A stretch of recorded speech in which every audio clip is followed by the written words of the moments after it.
बलदेव सिंह गांव झोंपड़ा का रहने वाला, ये अब नायब सूबेदार था। तो सियाचिन में अब इसकी ड्यूटी थी जी, वहीं उसकी डेथ हो गई।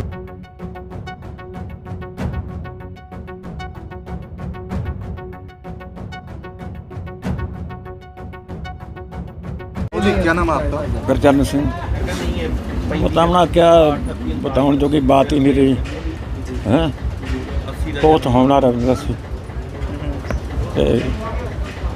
ਇਹੋ ਜਿਹਾ ਕੋਈ ਭਾਣਾ ਵਰਤਿਆ ਸਾਨੂੰ ਤਾਂ ਇੱਥੇ ਪਤਾ ਹੀ ਨਹੀਂ ਵੀ ਕੀ ਉੱਥੇ ਹੋਇਆ ਕੀ ਨਹੀਂ ਹੋਇਆ। ਇਸ ਕਰਕੇ ਆਇਆ ਹੀ ਪਤਾ ਲੱਗੇਗਾ ਕੀ ਹੋਇਆ। ਬਹੁਤ ਆਰਮੀ सूबेदार से छोटा। तो आर्मी में सर कैसे गया, फौज में कैसे शामिल हुआ, क्या कुछ जज्बा था उसके अंदर? फौज में जो +2 कर गया सी जी, उस तो बाद फौज चला गया। तो फौज 'ਚ ਹੀ ਰਿਹਾ ਉਦੋਂ ਦਾ। ਤੇ ਹੁਣ 5-6 ਮਹੀਨੇ ਹੋ ਗਏ ਉਦੋਂ ਛੁੱਟੀ ਆਇਆ ਸੀ। ਉਦੋਂ ਮਗਰੋਂ ਫਿਰ ਪਹਿਲਾਂ ਅੰਮ੍ਰਿਤਸਰ ਸੀ, ਅੰਮ੍ਰਿਤਸਰ ਤੋਂ ਫਿਰ ਉਹ ਉੱਧਰ ਲੇਹ ਲਦਾਖ ਤੋਂ ਉੱਧਰ ਕਰਤਾ, ਫਿਰ ਉਦੋਂ ਮੁੜ ਕੇ ਨਹੀਂ ਆਇਆ। तो क्या कुछ बोलता होता था, कुछ बताता था फौज के बारे में, या कुछ बताता था कि मुझे ये करना है वो करना है? कोई और नहीं, वो तो ਇਹੋ ਜਿਹਾ ਆਦਮੀ ਸੀ ਜਿੰਨੀ ਕੁ ਤੁਸੀਂ ਬਾਤ ਪੁੱਛੀ ਨਾ ਉਤਨੀ ਕਰਨੀ। ठीक है। फालतू बात नहीं करता। एक तो आदमी आम उधर ले इधर उधर लिए उधर ना, ये बात नहीं सी करता। उन्नी बात करता सी जितनी को तुसी पूछी है उन्हीं दसती। हाँ, तो परिवार में कौन कौन है बलदेव सिंह? परिवार में ये तो 2 भाई है। ठीक है। एक बलदेव तो बड़ा, बलदेव छोटा सी। 3 भैन ने। हाँ जी, देश सेवा का पूरा जुनून था जी उसके अंदर। हाँ जी, देश सेवा का पूरा जुनून था उसमें। हाँ। जी, उसकी क्या एज क्या थी बलदेव सिंह की? कितनी उम्र होगी? 45 साल उम्र होगी, 44 साल उम्र। 40 साल हो गए। 2001 में भर्ती हुआ। तो शादीशुदा था जी? हाँ जी, हाँ जी, 2 बच्चे हैं, एक काका एक गुड़ी है। तो परिवार में पहले भी कोई उनके फौज में रहा है परिवार में? नहीं, पहले नहीं थे परिवार में। सारे ये जड़ा बलदेव के ताए चाचे आ, जी, इनके चारे घर में एक बच्चा, सारे का ही फौज च।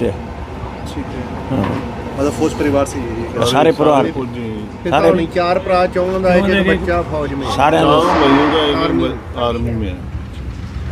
और आप बलदेव सिंह जी क्या लगते हैं? अब तो जीता लग। बलदेव सिंह गांव झोंपड़ा का रहने वाला था जी, हमारे साथ ही पढ़ता था। बहुत शांत स्वभाव का लड़का था।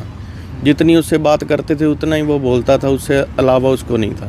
जी। और उससे उस टाइम भी पूछते थे ना, वो कहता था मैं आर्मी में जाके और देश सेवा करनी है। और इसीलिए वो आर्मी में भर्ती हो गया, क्योंकि उनके बड़े भाई साहब नहीं भर्ती हुए। और इनके पिताजी 4 भाई हैं और चारों का एक एक बेटा सभी देश की सेवा के लिए आर्मी में है। ये अब नायब सूबेदार था।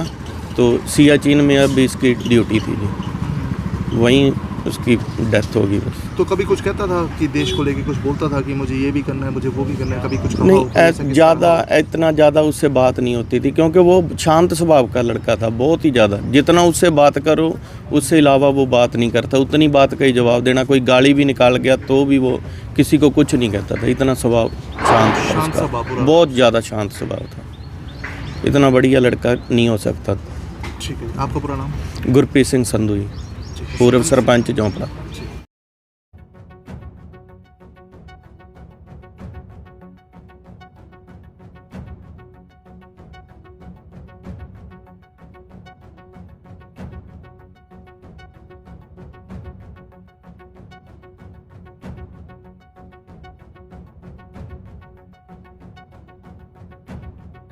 हमारे रहते आप बेरोजगार क्यों हैं? सरकारी नौकरी की सबसे अच्छी तैयारी, सबसे अच्छे अध्यापक, सबसे कम फीस, हरियाणा का नंबर 1 कोचिंग सेंटर ICS।